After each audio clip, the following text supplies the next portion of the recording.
Ndabaramukije ndabaha n'ikaze nshuti namwe bakunzi b'ikiganiro abakunzi b'amahoro.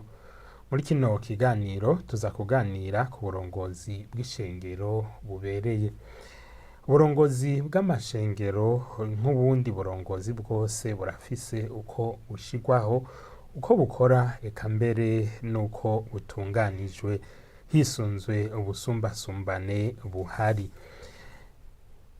Uko biri kose ntawo kwirengagiza ko bivanye n'uko ubwo burongozi bukozwe bishobora gutuma ishengero rigira ibibazo bitandukanye rikanasambuka canke rigatera imbere, gutyo abari muri ryo bakabandanya neza inzira ija mw'ijuru. Mbega none uburongozi bubereye bw'ishengero bumeze gute? Ni izihe mvo zishobora gutuma uburongozi bw'ishengero bukomera canke bunyoganyoga? Intambamyi ni izihe zikunda kubangamira uburongozi bw'amashengero? Ivyo n'ibindi bibazo nivyo tugiye guca hirya no hino muri kino kiganiro. Turi kumwe n'umutumire ni Oscar Nduwarugira. Ndakuramukije, ndaguhaye n'ikaze kandi. Murakoze kw'ikaze kandi nanje ndabaramukije. Ndaramukije n'abariko baradukurikirana kuri televiziyo Heritage n'abatwumviriza ku maradiyo atandukanye. Murakoze. Ni Samuel Niyokwizera nanje ndemesheje kino kiganiro. Reka dusubire tubahe ikaze. Twavuze rero yuko tuza kuganira ku burongozi bubereye bw'ishengero. Mbega uburongozi bw'amashengero yose bumeze kumwe canke butunganije gutandukanye? Nibaza yuko twisunze amategeko y'igihugu tukisunga n'ijambo ry'Imana rivuga, bwategezwa kuba bumwe. Muga bifatanye n'uko abantu bakoze n'uko abantu bakora ibintu, hari igihe usanga bitandukanye.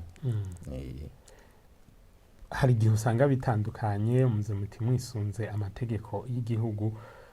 Mbega amategeko y'igihugu avuga iki ku burongozi bw'ishengero? Amategeko y'igihugu arategekanya uburyo ishengero ritunganywa bivuye ku itegeko ritunganya iby'amashengero mu Burundi. Riravuga inzego amashengero agira, rikavuga n'uburyo zikora, ibisabwa abarongozi n'ibindi byose.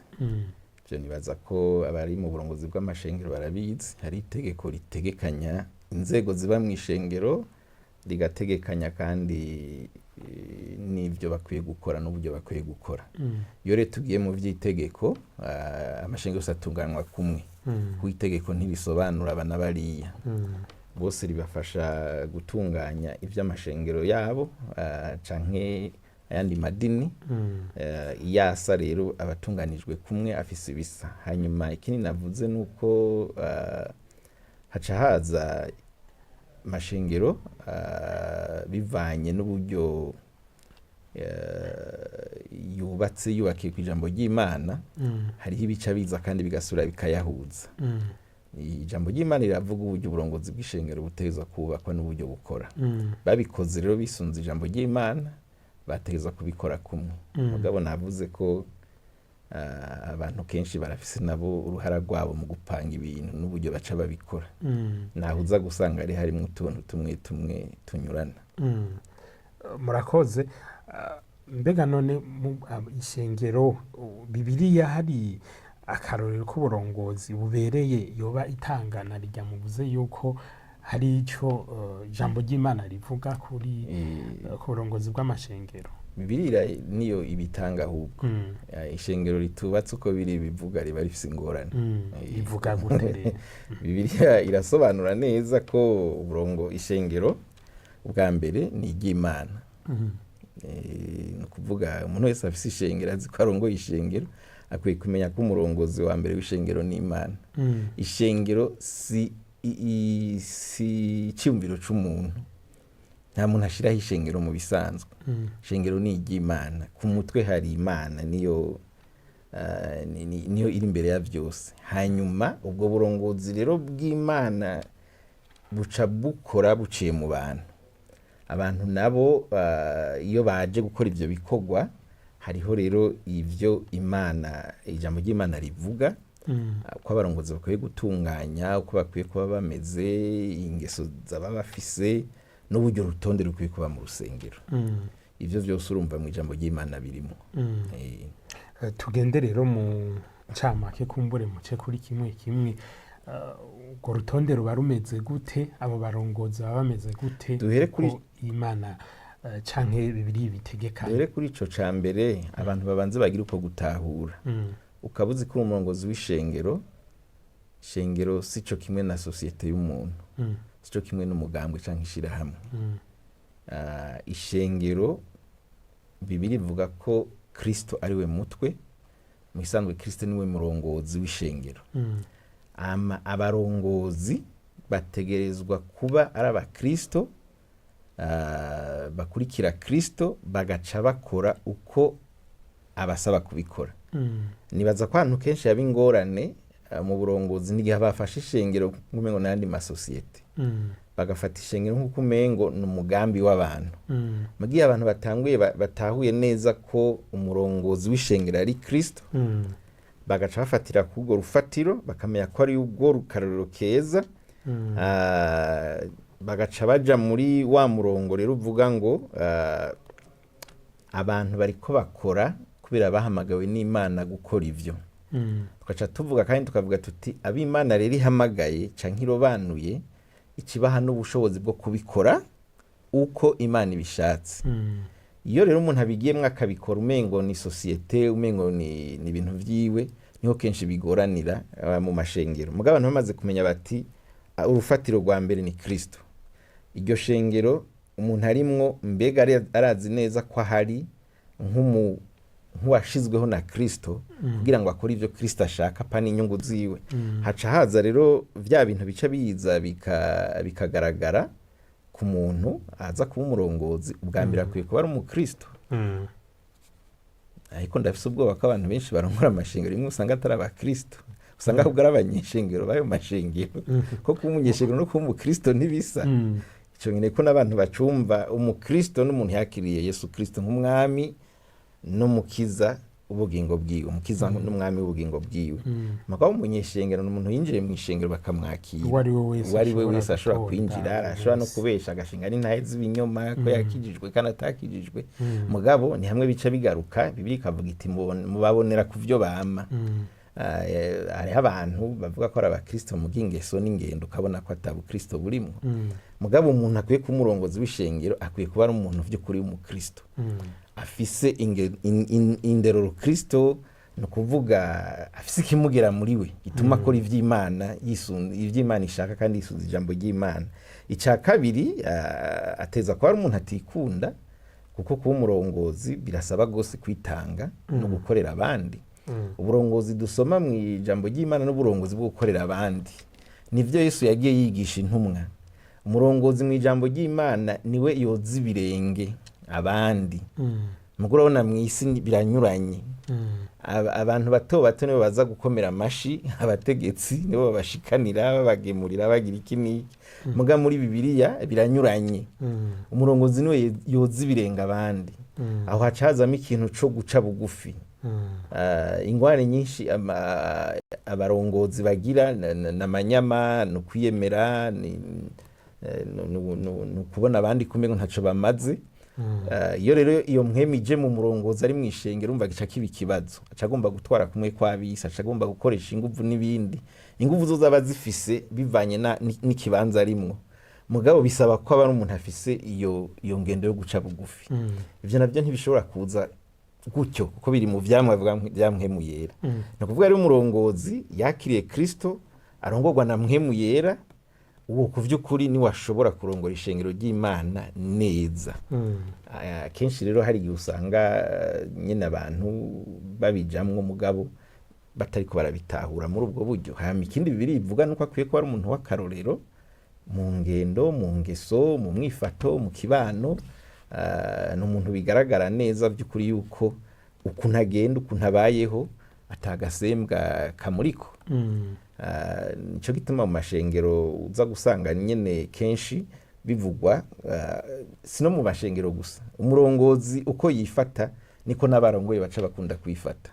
Iyo rero umuntu adafise uko kwinengesera, adafise iryo teka ryo kubaho neza mu kibano, umva biragoye ko abandi bamwigirako, kuko umurongozi aba icitegererezo. Mu gihe afise ingeso mbi, mu gihe avuga uko ashatse, hari abarongozi b'amashengero usanga atanguye kuvuga ibiva mu kanwa kiwe bigoye no kwemera ko yoba ari we, nk'uwo akarori aca atanga sikeza. Rero ivyo birasaba yuko umuntu ku vy'ukuri aba umurongozi aba afise ku kwinengesera mu kibano, akaba umuntu umushinga ntahe, abantu bashobora kwizigira, avuze ikintu agikora uko yakivuze, n'ibindi byinshi birigenda isobanura bijanye n'uburongozi Kristo. Rero nibaza yuko ijambo ry'Imana rica rimera nk'amategeko ngenderwako agenderako.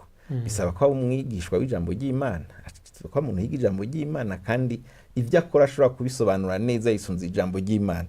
Hanguma nce ngo mvuga ikintu kimwe, hari abantu bakoresha ijambo ry'Imana mu gusobanura ivyo bifuza n'ivyo bagomba gukora.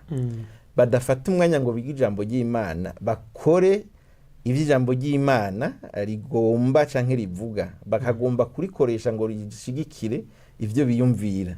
Umuntu akavuga ikintu agacarondera umurongo muri Bibiliya uza gushigikira. Ivyo rero nivyo kenshi usanga biko biranazimiza vyonona n'ishengero. Kubera abarongozi bamwe b'amashengero ntibikenewe, hari ibihugu bimwe biriko birasaba ko baba barize n'ivyigwa ndoramana n'ibindi, mugabo ntivyari bikene ko vyigwa no gushika kuri urwo rugero, kubera yuko mpwemu w'Imana aradufasha gutahura ivyo ijambo ry'Imana rivuga, mu gihe dufashe umwanya wo kuryiga. Ivyigwa navyo ntibikenewe, navyo nyene birakenewe, mugabo niko ndavuga ko bataronse ubushobozi bwo kuvyiga, mugabo akisanga ari abarongozi. Iyo afata umwanya akiga ijambo ry'Imana, kumviza ico Imana ivuga mu ijambo ryayo, muga ntafata ivyiyumviro vyiwe ngo acaza kuzingura ati mbega amaverse ashobora gushigikira ibimvuze n'ibiki. Kuko ikibabaje nuko ivyo ari byo benshi usanga bariko barakora. Yavuze ikintu agaca agomba kurondera amajambo y'Imana gisigura. Ukoze uko nta kintu na kimwe ijambo ry'Imana ritoza gusigura, ko vyose umengo vyoba birimwo. Mugabo ni vyiza ko umuntu yicara akiyumvira ati iri jambo ry'Imana aba bantu bitwa abanyefeso Paulo ariko arabwira, agasoma neza, akaraba n'ibindi bitabo, mbega aba bantu n'abaki, ibi ni kubera ko Paulo yabivuze, hama mu nyuma akiyumvira ati ibi natwe vyo dufasha iki mu buzima turimwo ngaho iwacu, ico dukuramwo niki. Muri ico gihe biza bigafasha ko umuntu ashobora gukora neza. No kuvuga rero no umuntu akijijwe, agendeshwa na mpwemu yera, umunyeshuri w'ijambo ry'Imana, kandi akaba n'umuntu afite ingeso nziza, umuntu akunda kwiga kugira ngo amenye ashobore gukora neza. Reka tugaruke ku burongozi muhejeje kuvuga. Mwavuze yuko umuntu ashobora kuba yitwa umunyeshengero mugabo akisanga ari muri ubwo burongozi, ugasanga rero umurongozi ariko akora nabi. Ariko rero tugarutse, hari amajambo muri Bibiliya avuga yuko ataburongozi butava ku Mana. Iryo jambo mbere wanashima n'abanyapolitike bararikoresha. Urumva mu rusengero naho nibaza ko iba ari Imana. None bigaruka gute ko umuntu aba adakijijwe hanyuma akaja ku burongozi? Tubisomye neza uko vyanditse, nta burongozi butava ku Mana.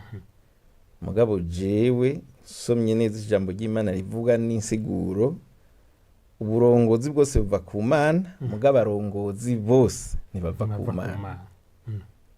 Sinzi ko bisobanutse neza. Fashe gusigurira Imana uko yaremye isi n'ijuru, ikarema n'ibirimwo, ikarema n'abantu n'uburyo yapanze ibintu byose, uburongozi bwamaho.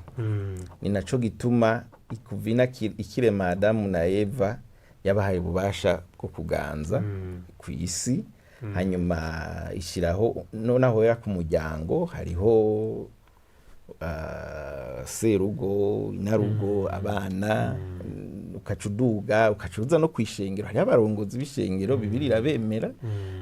Ubwo burongozi bw'ishengero buryo ryubatse iravuga ati bakwiye kuba abanaba, hakaba nibi vyose bigenda isi uko Imana yayiremye nuko yashizeho ibintu, hama hari izo nzego. No kuvuga Imana yemera iyo ntunganyo iyo ntunganyo niyo y'uburongozi. yayishizeho kandi iyo igumaho. muga ntiyemera ko minsi yose Oscar Samweli baba y'abarongozi ariyo yabatanze. iyo yasiba yabatanze.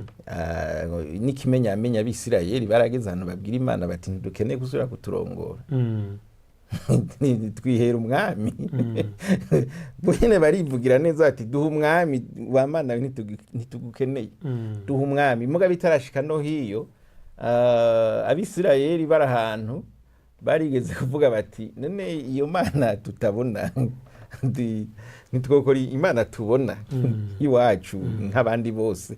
Nuvuga abisirayeli barageze ahantu baravuga ati ubwo burongozi turakeneye umwami.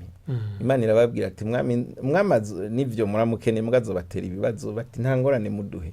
No kuvuga yuko nibo bamwisabiye, nibo bamwishiriyeho, kandi twarabonye turasoma neza uko yakoze nuko vyagenze. Rero ica abantu bakwiye kucumva neza kugira ntibaza barajaniranye ibintu ngo have, kuko tubivyemeje uko woca umenga umurongozi vyazokora vyose nta kosa afise, bibazwa Imana, nta buriganya burimwo, ntaki. Niko nyene Imana yamushizeho n'uwaje kumara abantu n'ibindi vyose, uwo mengo niko twaba tubisiguye. Mugabo siko bimeze.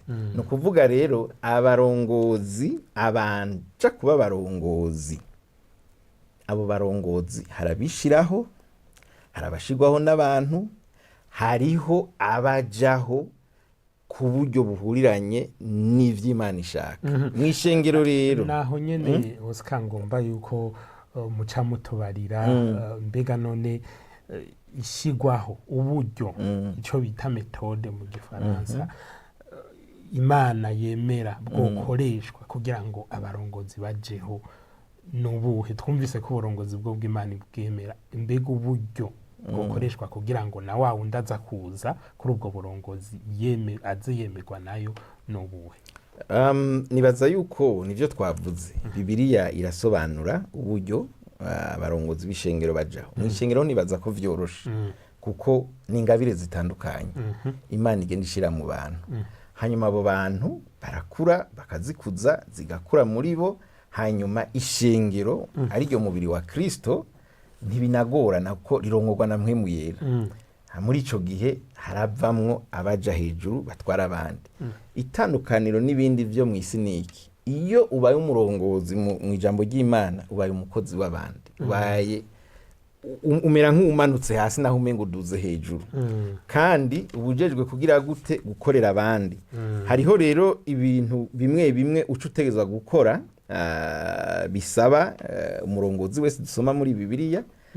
Abantu nka ba Paulo muri Bibiliya barabaye abarongozi umwanya munini, barakora ibikorwa bitandukanye bigenda bigaragara uburyo umurongozi nka Paulo yashizeho amashengero menshi akagenda yegeranya, hama agatanga ibintu bimwe bimwe bigaragaza uburyo abantu bakwiye kurongora uno munsi. No kuvuga ararera n'abandi bazoba barongoza, arabigisha ibikenewe vyose uburyo bakwiye kuzoba barongozi. Nibaza ko atarabagomvye guhuvya ijambo ry'Imana, mu vy'Imana ho birorosha. Tugiye inyuma y'ivy'Imana naho nyene abarongozi bategerezwa kumenya yuko ivyo abantu baza gushiraho bakabishiraho mu buryo buza gufasha abantu, atari kurondera uburyo baza gukandamiza canke kurondera inyungu zabo. Ntaco vyari bitwaye mu gihe abantu bariko bakora ku neza y'abandi bose, kuko ico nico Imana isaba, nuko umuntu wese yitwararika abandi gusumba abandi. Mugabo kandi dukwiye kumenya neza, kandi abantu bakwiye kuvyumva neza yuko mu ntumbero y'Imana ntikwari uko abantu biga bakiganza. Mu ntumbero y'Imana kwari uko abantu bose barongorwa n'Imana. Muga uko umuntu yagiye agarariza hindura ibintu, hageze igihe umuntu yisanga Imana ku vy'ukuri uyikurikira ubishatse. Uno musi hariho abantu babwira ko Imana itariho, badakeneye no kuyizera, barakeneye kwikorera mu buryo bwabo. Abo baganzwa rero n'ivyo vyiyumviro vyabo, aho biragoye gose kuza bobo nta n'ivyo kwiyumvira ngo niki. Iyo bariko bavuga rero ngo bashizweho n'Imana, kuba ari kurondera gukoresha Imana kugira ngo bashire abandi bose inyuma hama bagumane uburongozi. Iba ari nk'inkoro yo kurondera kugumana uburongozi, avuge ko n'Imana yavyemeye ko ngwana ngafata igihugu, urumva ni umugambi w'Imana. Mugabo ku vy'ukuri ni wagiye kugwana, hanyuma urushinga uwundi, hanyuma birashika urafata igihugu. Ni naco gituma nawe uzosanga bihindutse uwundi akaza. Muga mu vy'Imana, mu ijambo ry'Imana, Imana yarashizeho urutonde mu gihe habaye ikintu citwa ishengero, ubwo burongozi buduga bwisunze ico Imana iriko irakora mu ishengero, aho abantu ingabire ziduga bakemera kuja gukorera abandi. Mbere kenshi burero tubona abantu benshi Imana yashize n'imbere, hariho na ba Mose n'abandi, turabona gose yuko kenshi banabitinya. Ariko dufashe kuri ubu burongozi bwo mu mashengero ngene bushigwaho, turabona ko hari amashengero amwe abarongozi bashigwaho, haza kumburengira ngo abono kwita batama b'ishengero, hanyuma bakavuga bati uyu turamushizeho ni wagiye kurongora rino shengero. Abandi ugasanga bavuga bati hakoreshwa amatora, abantu bagatora. Muri ico gihe iyo hakoreshejwe amatora, nta muntu aja mu matora atakoresheje kwiyamamaza. Ni nk'ibi nyene vyo ko barongozi kumbura ari bo abo batama b'ishengero bashobora gushiraho umurongozi. Jewe nshobora gushima umwana we wanje nkamushiraho, mbega ntiyumva yuko ubwo burongozi bwo hari igihe naho umengo buri mu nzira yayindi Bibiliya itubwira, hari aho usanga umengo ntibwubahirije neza ico Bibiliya yivuga, ugasanga twagiye kuronka ba barongozi babi. Ucunyibutsa kera uko batubwira ko muri Katolika Imana ari utora umupapa, umwotsi ngo uduze hejuru ngo Imana iramutoye. Mugo udahava tumenya yuko hari abantu bagenda bakicara bagaharira bakagira amatora hama bagatora. Nibaza yuko nce subira ndakivuge n'ubundi, iyo tuvuze ishengero tuvuze ico Bibiliya ivuga. Nituko tuvuga abantu bubaka. Aho ndakene ko abantu babitandukanye. Hari ibintu abantu bubaka bita amashengero, muga ku by'ukuri n'amasosiyete n'amashirahamwe y'abantu. Ni bitubona vyamamwe induru n'ibindi byose. Urumva ishengero riko ryiyubaka ritusunga ijambo ry'Imana, niryo rigenda rigashika muri ibi turi mu no musi. Rero ukurikiranye kahise k'ishengero uca ubibona neza, kubera yuko ishengero turiko turaba intango uburyo ryatanguye, intumwa za mbere zivuga ubutumwa hama amashengero akabaho, uburongozi bwatezwa kwisunga bijya nyene. Mugabo uko vyagiye biza birahinduka biduga uno musi n'uruvange.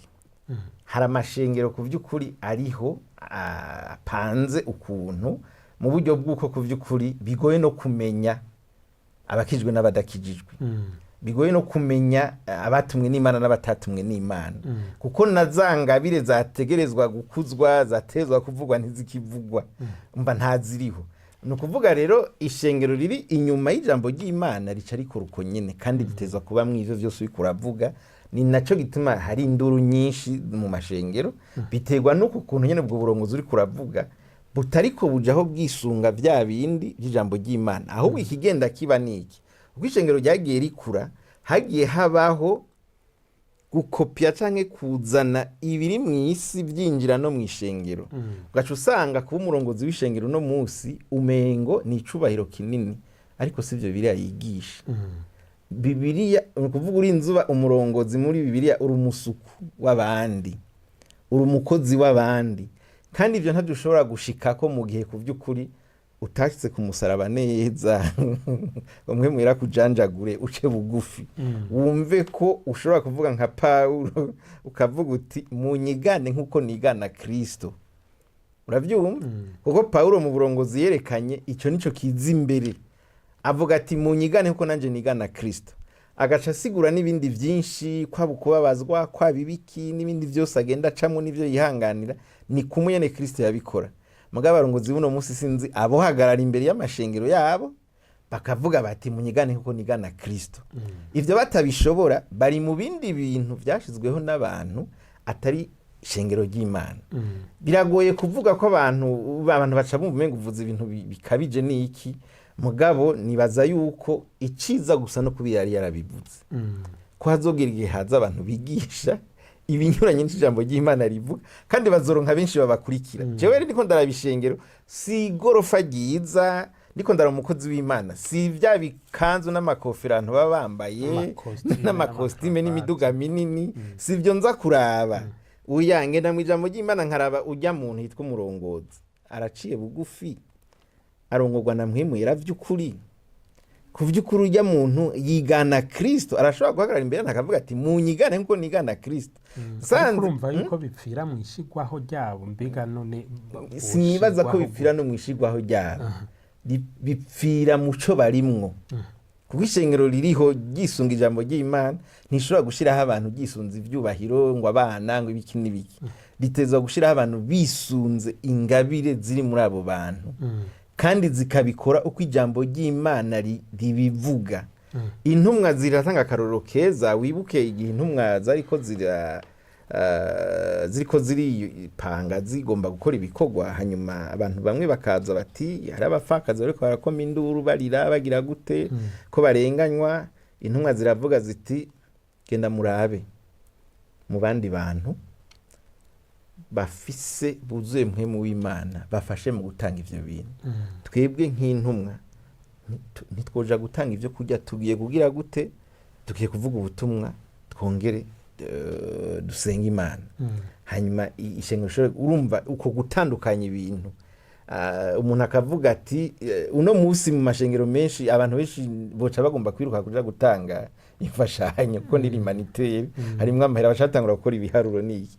Rero nibaza yuko ikibazo si ikindi, nivyo bintu twubatse, ivyo bintu abantu bubatse barimwo bita amashengero, bagaca bagomba kandi kuvyita ishengero ryo muri Bibiliya, kandi ari ibintu abantu biyubakiye bifise n'amategeko n'uburyo babigize.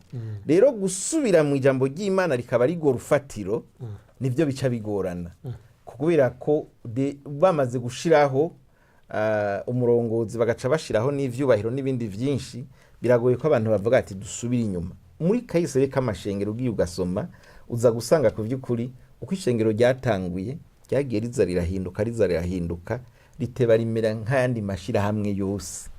Cyo gituma amatora ibiki vyose bica bizamwo, abantu ugasanga bariko bararaba ibindi bintu byo gufatirako, mugabo bidafise ku vy'ukuri urufatiro rushobora kuja mu ijambo ry'Imana ngo gwerekane uburongozi bwiza. Naha duca tubona rero kunyinyurana, intambara n'ibindi vyinshi. Twofuma tubona kunyuranya mu vyiyumviro bifatiye ku kuntu mu gushira mu ngira ijambo ry'Imana, muga ntituze kubona kunyinyurana abantu bavuga ngo bajya ni banaka bajya ntibakwiye kujamwo, nkuko tubibona no musa amashengero amwe mbere ugasanga nakivuze no ngaha, ugasanga hari n'amashengero ari karasambuka bapfa moko n'ibindi vyinshi bitwa ngo n'abakristo. Sakarorero keza rero jewe namanda bivuga ivyo twita ishengero tubona ngaha, ishengero riboneka, amashengero yagiye yubaka ivyo twita amadenomination mu rurimi rwiza, ivyo twita amadenomination abantu babimenye neza. Nta na denomination nimwe izoja no mwijuru abatagomba kwitunganya ku ijambo ry'Imana ribivuga.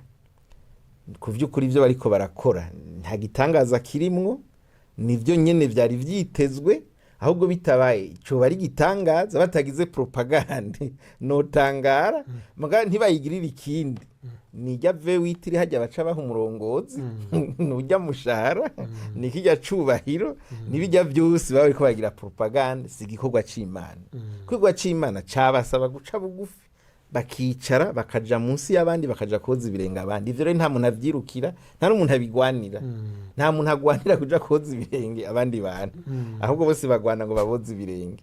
Rero ijambo ry'Imana bataryubahirije byose bica bigorana. Hamikini naco duca tunaraba n'uburyo bakora. Paulo nk'umurongozi yafata umwanya munini wo kwigisha abantu no kuremesha abantu mu ishengero, agafata umwanya wo kubigisha ivyizegwa.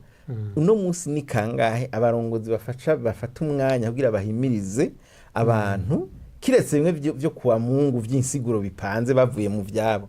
Ni abantu bangahe bitanga igikorwa c'Imana kugira bavuge bati jiwe ngoma ngende menye ko abantu bose bariko bararemeshwa, bariko barumva ijambo ry'Imana rigomba ko rigira. Hanyuma umurongozi musanzwe ntiwatanga n'umurongo abantu bagenderako n'ibikwiye gukorwa.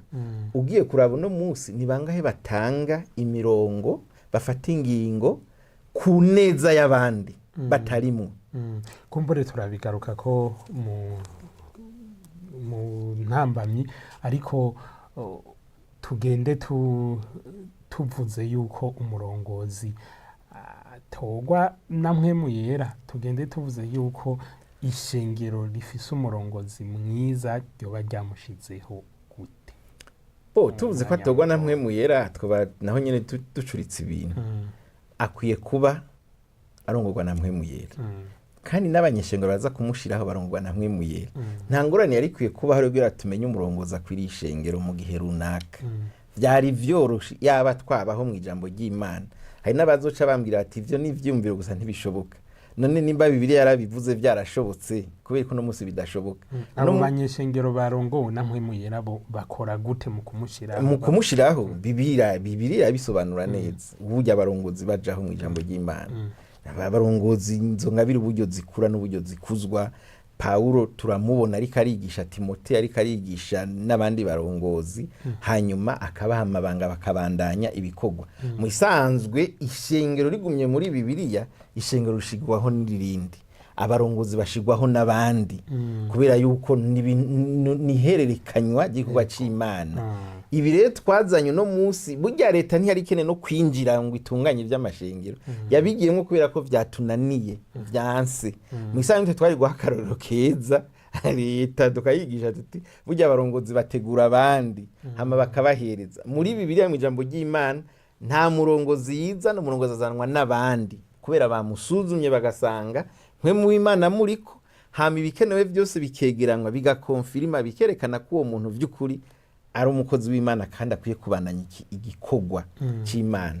Uno munsi rero aho tugeze, aho umuntu uno munsi ngena muri hotel gapanga ngo mashireho ishengero, urumva biragoye. Iryo shengero ni igiwanje, ripanze uko iwanje, ntawuzi n'uwande, nta n'uwo dufatanije, nije ndarishiraho, ndarishe uko nshatse, ejo hadutse ibibazo nta gitangaza kirimo. Bisanga ishengero ryategerezwa gushigwaho n'irindi, hama iryo rije kurishiraho rigasigara rishizeho n'uburongozi, bugaca bugenda buhererekanywa. Ivyo rero n'abazanya amashengero nk'abamisiyoneri ahenshi byaragoranye, ko abamisiyoneri benshi baje ntibari baje ngo bace bagenda, baje umengo baca bagumaho. Abenshi rero bagiye n'ivyo batarabikora, n'uwo muco utarashobora kwinjira, bamwe baca bisanga nta yindi nzira bashobora gukoresha, nibi vy'amatora vyoroshe, bigaca bizana n'ivyo bibazo vyose bihari. Mugabo uko biri bivuga, abarongozi b'ishengero batogwa n'abandi barongozi, bakabaha ibikorwa nk'umutamana kugira babandanye ikivaho cari kigeze, abandi bakukurutse. Kandi ntangora rimwe vyategezwa gutera. Murakoze, reka dusozere kino kiganiro, ariko kumbure tuzoraba mu kiganiro kizokurikira ingene nabo barongozi b'ishengero baba bamushizeho neza nk'uko Bibiliya bikeneye, ingene bashobora kumenya yuko atari wa munyedini canke atari wa munyeshengero canke ari umukristo vy'ukuri. Nshimire rero abariko barakurikirana kino kiganiro, ndabibutse yuko twariko turabira hamwe uburongozi bw'ishengero bubereye. Tukaba twumvise rero yuko uburongozi bw'ishengero bubereye ari uburongozi bwisunga Bibiliya, kandi tukaba twabonye yuko gushigwaho kw'abarongozi b'ishengero canke kw'ishengero bikwiye gukorwa n'abandi barongozi, rukaba uruhererekano. Reka rero nshimire Oscar Nduwarugira kuri kano kanya mwaduhaye. Naje ndabashimiye kuba mwantumiye. Murakoze. Nshimire rero mwese mwariko muradukurikirana. Samuel Nyokwizera ni jewe narindemesheje kino kiganiro, naho ubutaha.